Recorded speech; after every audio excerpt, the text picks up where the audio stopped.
So in my book, I had this like kind of, I loved Quantum Leap when I was growing a kid. So I had, so I had moments in my book where I go visit literary figures. I go on a date with Walt Whitman in the 1800s.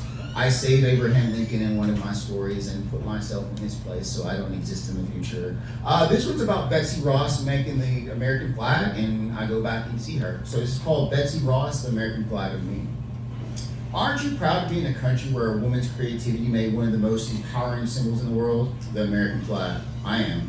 I wonder what it would be like to go back in time and sit down and talk with our great American flag while our great American flag was being made by that creative seamstress, Betsy Ross. I imagine myself coming from the future in a time machine to Betsy. I'd be eager to tell her about what America was like today.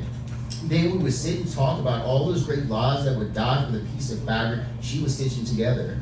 Native Americans, European exiles, Confederate and Union slaves, patriotic men, working women, gay families, patriotic veterans, and devoted immigrants, all with that American flag twinkle in their eye. Once I was done telling her about all the different fights for freedom, I'd imagine she'd ask, when will we ever stop fighting for freedom? I would say, I don't know. There would be a short silence, hesitation and fear mixed with inevitability. When Betsy finished the flag, I imagine Betsy would say to me, would you like to come raise this flag with me? And I would say, of course, because this symbolizes equality. We raised the flag together outside our home, and though it is difficult to utter, as the silence of hope can often feel like a burden, as lifting the flag did in this moment, Betsy would ask, are you sure many lives are going to be lost over this flag? And I would respond, yes, and so many people are going to die under it.